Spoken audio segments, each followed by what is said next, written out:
On est parashat Chukat. Zot Chukat HaTorah. Alors, dans cette paracha, il y a un des grands sujets de la Torah qui est le Chet Meriva. Hein? C'est quoi le Chet Meriva? Je connais Chet Meriva. C'est un des grands sujets de la Torah. Et malgré tout, j'ai vu que beaucoup de gens ne l'ont pas appris sérieusement une fois. C'est quoi? Qu'est-ce qui s'est passé dans le Chet Meriva?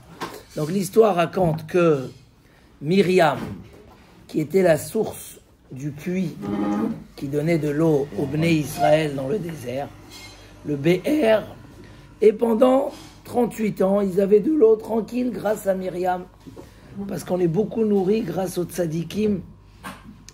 Et donc, qu'est-ce qui s'est passé avec Myriam? Elle est nifteret, et quand Myriam est nifteret, alors il n'y avait plus d'eau. Et vous imaginez être dans le désert, sans eau, c'est comme être à la canicule d'avant-hier, sans clim. C'est Hachem Ishmor, c'est encore pire.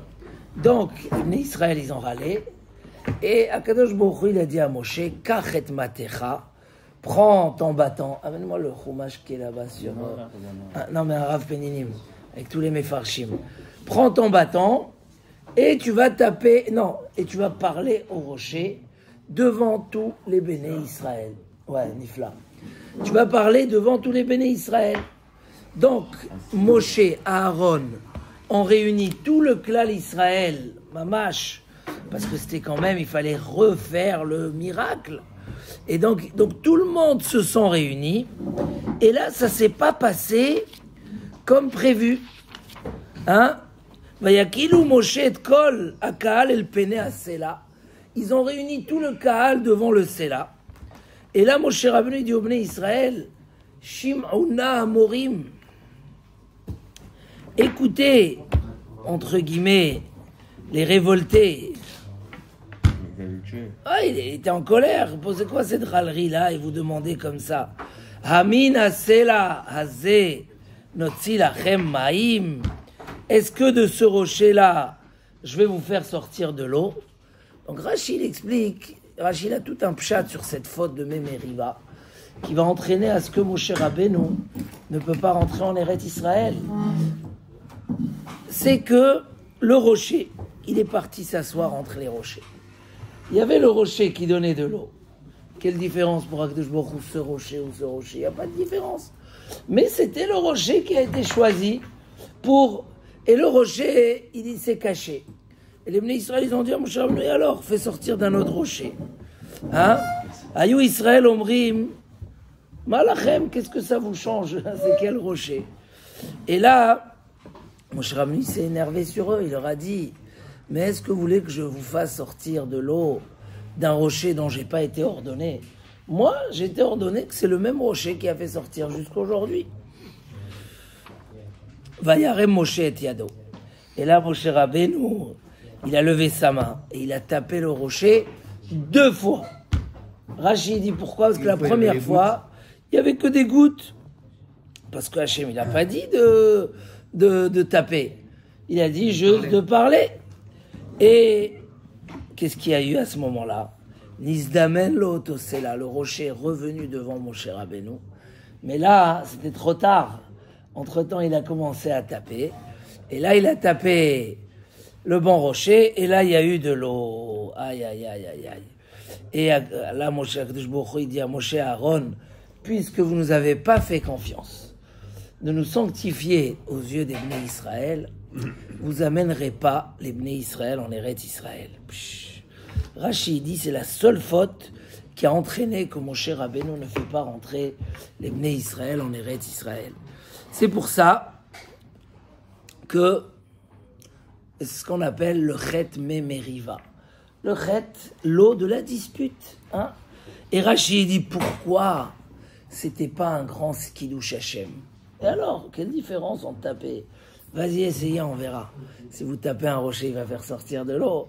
Non, c'est un miracle. Alors pourquoi tellement?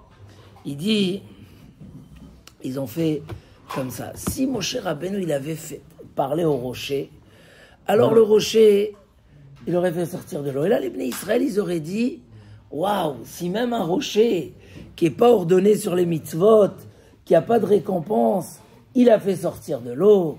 Alors combien nous, on doit être hein, à l'écoute et à la parole d'Hachem. Combien on doit être à la parole d'Hachem, on doit écouter. Et là, ils n'ont pas fait ça. Ils ont dit, bon, on a dû taper le rocher. Ça, c'est le pshat de Rashi. Hein, c'est le pshat de Rashi. C'est difficile de le comprendre, mais de là, Rashi nous dévoile que des fois, un petit message, quand il est fort, il peut changer une personne. S'il y avait eu ce message-là, les Bnei Israël se seraient beaucoup plus renforcés. Et chaque petit renfort, c'est tellement important. En tout cas, voilà, ça c'est l'explication de Rashi, que Moshe Rabbeinu, le Ramban essaye de chercher, pas essaye, il donne d'autres explications. Il amène que d'après le Rambam, Moshe Rabbeinu il a été puni parce qu'il a crié aux Bnei Israël. Il leur a parlé mal, il leur a dit, ouais, Amorim, vous êtes des révoltés, pourquoi vous n'avez pas... Voilà, donc tous les Rishonim ici essayent de trouver, c'était quoi la raison du Chet Memeriva. Mais, d'une manière générale, pour comprendre qu'est-ce qui s'est passé à ce moment-là, peu importe comment on va expliquer, la raison de cette faute. J'essaye de voir juste le Ramban. Ici, il a une phrase. Ouais, le Ramban, il dit qu'il y avait ici un manque de Emouna, d'accord, de la part des Bnei Israël. Et c'est ce qui a influencé sur Moshe Rabbeinu, justement. Ouais.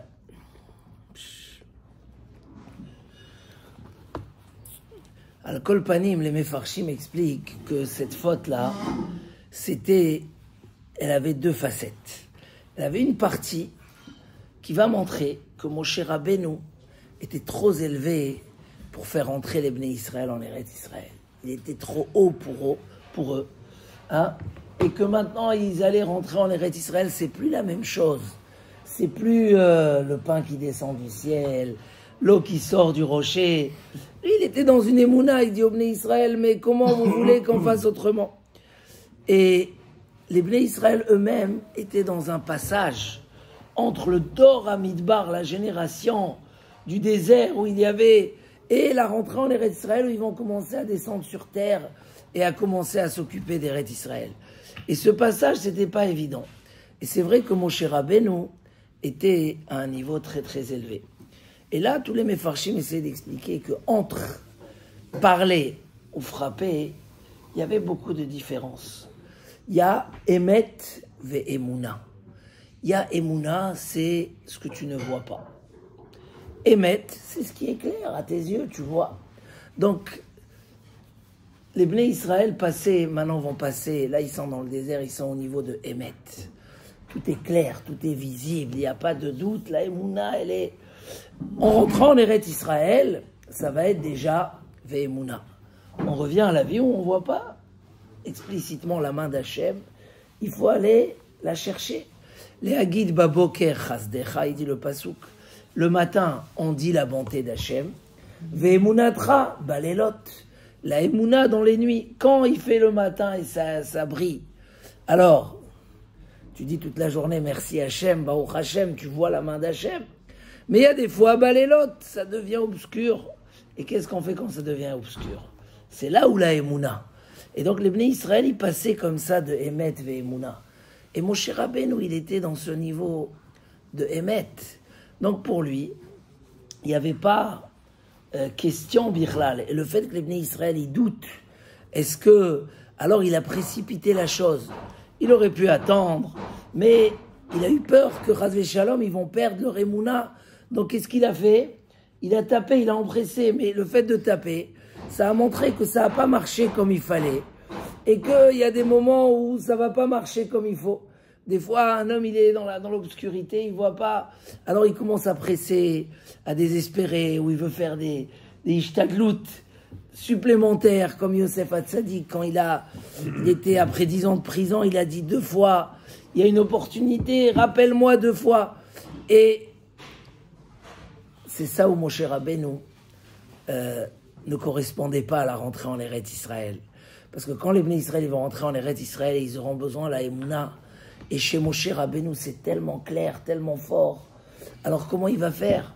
Donc en fait, il leur a crié, il leur a dit, Shimona, Amorim, qu'est-ce que vous cherchez maintenant à Naron? Et s'il avait attendu, ok, pour l'instant, il a parlé au rocher, c'était pas le bon rocher d'après Rashi, ou bien ça a tardé à venir, il n'aurait pas dû passer à... Mais pour Moshe Rabbeinu, c'était la même chose. Parce que je parle ou que je tape, on voit la main d'Hachem. Pour les Bnei Israël, c'était déjà d'une manière un peu plus cachée. Et ils avaient besoin de leur montrer que non, même si des fois l'épreuve est traîne, même si la Yeshua ne vient pas tout de suite, il faut savoir que toi, tu ne connais pas les plans d'Hachem. Toi, tu vois le début de l'histoire, tu ne vois pas la fin. Il y a des choses qui nous ont préoccupés, qui nous ont beaucoup embêtés. Ça fait 10 ans, ça fait 15 ans, ça fait 20 ans. Et au final, quand on va en arrière, on voit que nous, au moment où on était dans la panique des choses, pour nous, c'était la fin du monde. Et au final, on a vu que malgré que ça ne s'est pas arrangé tout de suite comme on attendait, un jour, tout s'est arrangé, tout était derrière nous, etc. Quand tu es encore dans le tunnel, et tu ne vois pas où il se termine et que tu crois qu'il ne s'arrête jamais, tu dois savoir que Ketz Sam la Rocher. Akadosh Baruch Hu, il a mis une fin à l'obscurité. Et que derrière ça, il a des projets qui arrivent. Et que l'obscurité, elle est que pour du bien. Et ça demande une émouna forte. Et une patience forte.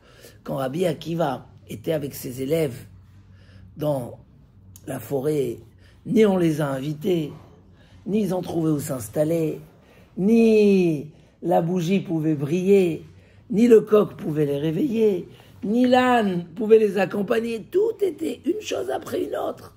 Alors un homme, il dit, ah, c'est trop. Ma Corée, ça y est, Akadosh Baruch Hu, il m'a oublié. Chaz vechalila. Et savoir, comme il dit le Chovot Alvavot, cette phrase extraordinaire, mamash extraordinaire. Aboreit barach metaken inyano yoter mimenu. Akadosh Baruch Hu arrange ta situation mieux que toi. Ou bocher lotov yoter, mima sheu bocher leatzmo. Et il choisit pour toi mieux que ce que toi, tu aurais choisi pour toi-même. À part le libre arbitre, où c'est nous qui faisons les erreurs, ou on fait des bons choix, à part ça, un homme, il est dans les mains d'Hachem. Il doit se rappeler qu'Akadosh Baruch Hu choisit mieux que ce qu'il a choisi pour lui-même. Combien d'histoires comme ça, mais une parmi beaucoup que j'ai racontées cette semaine. Une grande rabbinite en Eretz Israël raconte cette histoire. Elle raconte que son père était en Russie et était très très riche, très riche. Mais la vraie richesse, il faisait beaucoup de tzedaka, de maaser, les yeshivot, mamash beaucoup. Il était connu comme un grand Baal tzedaka. Et Baal Achzakat Torah. Et voilà que il y a eu les Mahapechot en Russie, comment on dit, les révolutions, et les, avant la Shoah, comme ça, les Mahapechot, les histoires, les bolcheviks, et les... Alors, un jour, lui, il était banquier, et ils ont compris que le mieux, il y a un danger. S'ils arrivent, ils prennent tous les apparts, il faut tout vendre, tous les apparts, toutes les maisons, et acheter du liquide, garder des roubles. C'est la meilleure sécurité. Donc le père, il a vendu, machin, il a gardé. Et voilà que du jour au lendemain, il y a eu encore un... Et le rouble, il est tombé complètement, il valait plus rien. C'est ça que vous avez dit mercredi, non? Oh. Et là sont arrivés des camions... C'était ici que je l'ai raconté. Sont arrivés des camions de roubles. Ouais, on l'a raconté mercredi. Des camions de roubles, rien à faire, c'est des bouts de papier. Voilà, ils ont tout perdu. Alors à cause de ça, le père, il a dit, ça y est, on n'a plus rien à faire ici, on n'a plus d'argent. Il est parti en Hollande, après il est parti en Eretz Israël, et personne ne pouvait comprendre comment un tzaddik comme lui, il a perdu tout son argent. Et au final, quand il est arrivé en Eretz Israël, la Shoah, elle a éclaté, la Russie, il y a des parties qui ont été divisées, pris par les Allemands, Hachem Ishmor, et tués complètement. D'autres ont été envoyés en Sibérie. comment on peut comprendre de ça? Alors, une deuxième histoire, parce que pour ceux qui en ont déjà écouté la première, j'ai fait un shiur aussi cette semaine sur Da'at Torah, comment il faut écouter la vie des Chachamim, il faut prendre conseil. Et là aussi, ils étaient comme ça, vous savez, les Allemands, les Russes, et tout, ils se sont partagés. Hein, Galicia, ils sont plusieurs, la Lituanie, il y avait comme ça des partages. Et à un moment, ils ne savaient pas, il y avait toute une yeshiva et toute une ville qui ne savait pas où se sauver, à droite ou à gauche. Ils ont demandé à un Rav, je crois que c'était le Rav Shmulevitz à l'époque, ou qu'est-ce qu'on fait? Il leur a dit, il a trouvé dans la Torah un pasouk, voilà, il faut rentrer à l'intérieur. Entre-temps, ils se sont retrouvés bloqués, ils les ont tous amenés en Sibérie. Et ils ont tous dit, comment c'est possible? On a demandé chez la Drave et tout. Mais au final, quand ils ont vu que les Allemands, ils ont pris cette ville, ils ont tué tous les Juifs qui étaient là-bas. Ils ont compris que finalement, eux, ils ont été sauvés grâce à ça. Donc, Ve'emunat Rabaelot, Moshe Rabbeinu, Emet Ve'emuna. Ça, je crois que c'est le pshat du Sfat Emet. Emet Ve'emuna. Il y a des choses où c'est Emet, on voit les choses claires, on est clair. Et il y a des choses, on ne voit pas, et il faut se projeter et avoir la foi. Il y a une deuxième explication assez intéressante aussi de Rabbi Tzadok HaKohen. Il dit que dans le désert, tout ce qu'ils mangeaient, c'était spirituel. Tout ce qu'ils buvaient, c'était spirituel. Donc, ils étaient dans un monde où il n'y a pas la parole d'Hachem, on l'accomplissait naturellement. Pourquoi on l'accomplissait naturellement? On n'était que dans le spirituel. Et dit la Gemara, l'onitna Torah, et la leochle haman. La Torah, elle a été donnée pour ceux qui mangeaient la manne, parce qu'ils étaient totalement dans la Gdusha. Maintenant, ils vont rentrer en Eretz Israël, et ils devront semer, labourer. Et le symbole que Moshe Rabbeinu il devait donner dans l'eau, c'est que c'est pas la peine de taper la matière pour l'annuler. On peut lui parler et l'amener vers la Gdusha. Il y a deux façons. Il y a faire la guerre contre le matériel, contre tout ce qui est gashmi, et il y a l'amener dans la Gdusha. Et en fait, c'était ça le débat entre parler et taper. Taper, c'était un symbole, tu prends la pierre, on sait que le Yetzer Hara, il est comparé à la pierre, tu le tapes, tu le soumets à la Avodat Hashem. Alors que, on sait que le symbole de l'eau, c'est la Torah.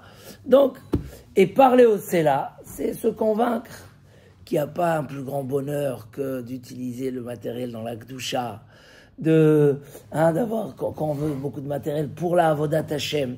Donc ça, c'était, et le fait que Moshe Rabbeinu, il a changé entre parler et taper, c'était quelque part une transformation. Lui, son rôle, s'il voulait rentrer avec les Bnei Israël en Eretz Israël, c'était de leur apprendre d'être Mekadesh la matière, de sanctifier la matière. Toujours utiliser les éléments matériels, la course après la réussite, comme un élément pour grandir, pour être Oved et Hachem de mieux en mieux. Et ça n'a pas marché, parce que chez Moshe Rabbeinu, la matière, elle n'avait pas sa place du tout. Il était Kodesh Kodashim. Pourquoi Moshe s'appelait Moshe? Minamaim Meshitihu. C'est quoi Minamaim Meshitihu? Je l'ai tiré de l'eau. Il était complètement retiré de la matière. Donc, ces deux explications qui ont été données, ou que, entre parler et taper, c'était de passer à Emet ve'emuna, mais Moshe s'était resté dans le Emet, alors qu'on avait besoin de renforcer la Emuna, ou que le premier symbolisait celui qui se soumet, il veut servir Hachem, parce qu'il aime servir Hachem. Et pareil que le matériel ne le dérange pas, au contraire, il lui donne des forces et il l'encourage davantage. Ou bien, non, il faut annuler la matière, se priver pour être Oved et Hachem. Et là, mais dans tous les cas, on revient à ce point-là, que des fois, c'était quoi, il dit Rashi? Il fallait parler au rocher. Mais d'après Rashi, ça ne marchait pas. Qu'est-ce que je fais quand ça ne marche pas? Je fais une mitzvah. On me promet que sur cette mitzvah, Bezrat Hashem, ça va amener une très grande bracha. Et la bracha, elle n'arrive pas. Qu'est-ce que je fais? Je parle au rocher. Hachem, il m'a dit de parler. Ça ne marche pas. Est-ce que je change la parole d'Hachem ou j'attends? C'était ça tout le débat. Nahon du Chet Memeriva d'après Rashi. Je viens. Et en plus, j'ai un moyen de transformer légèrement la mitzvah de la Torah. Légèrement. Parce que, comme il dit le Ramban, il n'a pas pris le bâton pour rien. C'est Hachem qui lui a dit Kachetamaté. Est-ce que rester sur la parole d'Hachem au millimètre près, attendre, se priver, il n'y a pas, moi je transgresse pas 1 millimètre de la Torah. Ou bien, j'arrange. Il dit le Rav Mibrisk, le Mashiach ne peut pas venir Shabbat. Tu savais ça ou pas? Le Mashiach ne peut pas venir Shabbat. Pourquoi? Parce qu'il ne peut pas marcher de Maison Alfort à Samandé. Il y a le Troum Shabbat. On n'a pas le droit de Troum. Mais dans ce cas-là, peut-être que le Troum Shabbat, c'est un Issour des Rabbanan. C'est un Issour des Rabbanan pour le Mashiach. Et c'est quand le meilleur moment où le Mashiach peut venir? Dites-moi. C'est quand on est dans la Gdoucha, les Juifs ils sont purs, on est tous au Beth Knesset, on étudie, ou bien Kippour, ou bien Rosh Hashanah, ou bien la veillée de Shavuot. Et quand même, non. Le Mashiach ne peut pas transgresser un Issour des Rabbanan. Alors peut-être qu'il y a eu un Shabbat, peut-être le Shabbat Shuvah, où c'était le meilleur moment qu'on finisse avec la galoute et que le Mashiach arrive. Alors, c'est un problème de transgresser un Issour des Rabbanan pour sauver le clan Israël? Eh ben non, ça ne sera pas une bonne Géoula. Eh ben le Mashiach, il va dire, je viens pas. C'est comme ça. Et on va rater l'occasion. Ils vont rebaisser encore une fois Motsei Shabbat. Tout le monde va aller sur leur téléphone. Et machin, ils vont s'énerver. Et tout ça. Et ils vont repousser le Mashiach. Et on rate le Mashiach. Pourquoi? Pour ne pas transgresser un petit Issour des Rabbanan. La grande épreuve, c'est comme quand un homme arrive dans une situation bloquée dans la vie. Il y a un problème. C'est bloqué avec le Shabbat, c'est bloqué avec le mariage, c'est bloqué... Et des fois, des gens, ils sont dans des vraies situations compliquées. Comment il va faire s'il se remarie, s'il se remarie pas, les problèmes, et il a souffert avec ça, et machin. Et plein de chélotes. Et un homme, il arrive, il dit, peut-être que là, je peux transgresser la parole d'Hachem.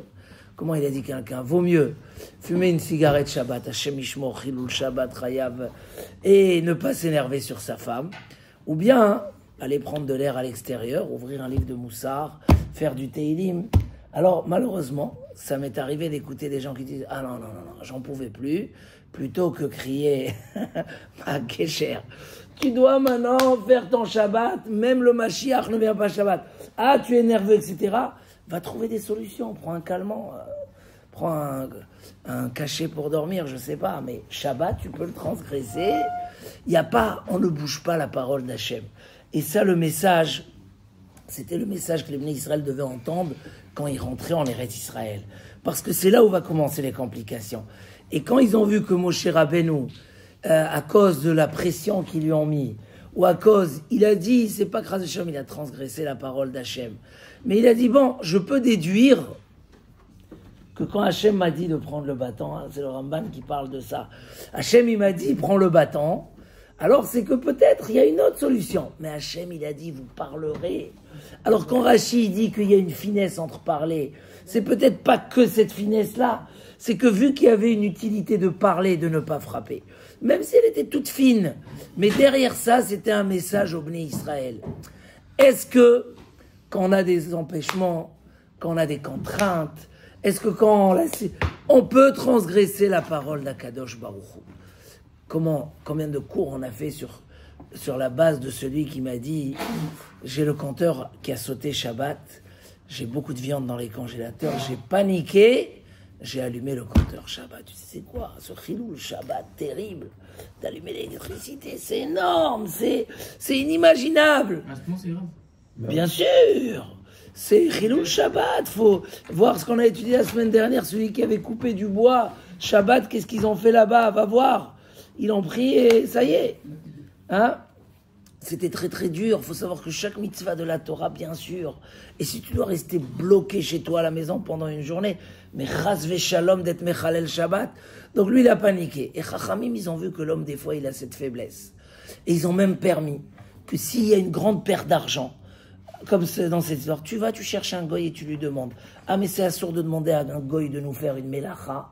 Si c'est Fsed Meroubé, une grande perte, tu peux demander au goy. Parce qu'on a peur que l'homme, par la faiblesse du fait qu'il va perdre un petit peu, alors il va être Mechalel Shabbat. Il a raconté ici l'autre jour ce machal très connu, mais je ne vais pas être trop lent parce que ça y est. Mais ce machal, je vais le faire un peu en bref, mais c'est une histoire très longue d'un homme qui a envoyé son conseiller principal, le plus grand conseiller du royaume dans la ville d'à côté. Et il lui a dit, s'il te plaît, ne fais aucun pari avec eux. C'est des champions du pari, ils font des paris toute la journée. Ne fais aucun pari avec eux, tu me promets. Il dit, je te promets. Ils arrivent là-bas, ils lui font une grande séouda, et à un moment... On lui dit, mais comment le roi d'à côté, il envoie un homme bossu comme ça? C'est pas kavod de nous envoyer. Il dit, un homme bossu, mais je suis pas bossu. Mais bien sûr tu es bossu. Il est bossu ou il est pas bossu? Oui, bien sûr, il est bossu. Il dit, mais vous êtes malade, moi je suis pas bossu. Il dit, bon, tu sais quoi, on va faire un pari. $100 000. Et on va amener ici des médecins, on verra si tu es bossu ou pas. Il dit, maintenant, qu'est-ce qu'il fait? Il dit, moi j'ai accepté de ne pas parier. Mais là, pour $100 000, je vais amener au roi, c'est dommage, il va te dire. Et il fait le pari des $100 000. Et ils amènent un médecin. Ouais, c'est vrai, il n'est pas bossu. Voilà. Donc, ils ont payé $100 000. Quand il est arrivé chez le roi il dit, tu sais, je t'ai amené $100 000 et tout. Il dit, mais comment tu as fait? Tu as parié? Mais Chouga, moi, j'ai parié avec le roi là-bas que tu vas m'écouter. Et j'ai parié sur $500 000. Qui vont réussir à te convaincre que tu vas m'écouter. Et eux, ils ont dit non, tu verras qu'on va réussir à le faire. Donc, c'est exactement comme ça qu'il faut voir la Torah. Toi, tu dis, je vais perdre la viande de mon congélateur. Mais en fait, tu perds 1000 fois plus par derrière. Tu crois qu'Hachem, il a un problème de t'envoyer de la viande? Il t'envoie 10 camions de viande en 3 secondes. Et l'homme, il a cette faiblesse. Et c'était ça, Yahan Loheman Tembilak, dit chez nous. Le Kiddush Hachem, c'était, Rabotai, je vous dis ça, un message très important, je termine avec ça. C'est 2 attitudes. Il y a celui que pour lui, la Torah, c'est rien. Il y a une chose qui va faire transgresser le Shabbat et la Torah. Danger de vie. C'est où? Sinon, il n'y a pas les clés, on va rester dehors, on va dormir dans la rue. Tu trouves une solution. Il n'y a pas. C'est comme si il y a un mur. Moshe Feinstein, il disait, moi, quand il y a une halakha, c'est comme si il y a un mur devant moi. Qu'est-ce que je vais faire? Je vais le casser tout seul. Il me faut des marteaux, je ne peux pas. C'est une attitude comme ça. Il n'y a pas. Et vous allez voir que finalement, tous ceux qui le font comme ça, ils sont presque jamais restés dormir dehors le Shabbat. Ils n'ont jamais eu de problème de viande. Ils ont doucement, ils ont réfléchi à la halakha. On a trouvé les solutions, etc., etc. Et ceux quand il y a une panique, ils disent non, là on peut plus pratiquer la Torah. Yann Loheman Tembilak Tisheni, celui qui veut rentrer en Eretz Israël. Le message de la rentrée en Eretz Israël, c'était on va semer, on va labourer, on va faire la guerre, mais on va respecter. La Torah, c'est une base. Je leur ai lu sur la Gemara sur David Ameler. David Ameler, il dit, je suis pas comme les rois, ils se lèvent à 11h du matin. Moi, je me lève à Chatzot de la nuit, je fais Tehillim, j'étudie. Mais le matin, je vais au Beth Knesset. Je réponds à des questions halachiques. Mais, qu'est-ce qui se passe dans ces questions halachiques? Je demande à mon Rav après. Des fois, mon Rav, il me fait honte. Et je dis rien. Et la Gemara, là-bas, elle explique après que quand Chachamim, ils ont instauré quelque chose, ça peut changer le planning d'une personne. Il rentre chez lui à la maison. Normalement, il va aller se reposer. Mais Chachamim, ils ont dit qu'il ne faut pas dépasser l'heure du schéma. Et Kol HaOver al Divrei Chachamim Chayav. Alors, il ne va pas aller chez lui à la maison. Il va aller d'abord au Beth Knesset faire schéma. Parce qu'il y a une halakha. Une halakha, elle va diriger ta vie. Oui, une halakha. Parce que la Torah, il n'y a pas plus fort. C'est le plan divin. C'est le mode d'emploi de la réussite d'un homme, de son bonheur, de son éternité. Alors à la fin, on n'a même pas besoin. Si Moshe Rabbeinu avait attendu, il aurait dit non. La parole d'Hachem. Il a juste changé un petit peu. Et Bevadaï, c'est pas une transgression en soi, parce qu'Hachem, il lui a dit, Kachet Amaté, prends le bâton. Mais pour les Bnei Israël, c'était quand même, est-ce qu'on peut changer un petit peu? Est-ce qu'on peut essayer d'avancer les choses sur le compte de ce qu'Hachem, il a dit? Et ça, c'était pas possible, c'est ce qui a manqué. Pour Moshe Rabbeinu, c'était pas vraiment une grande faute, comme on l'explique dans les Mefarshim, mais pour les Bnei Israël, ça a tout changé. Bezrat Hachem, qu'on ait une confiance complète à la Torah, jusqu'au millimètre le plus près. Et Hachem nous envoie la bracha par des Chazak ou Baruch.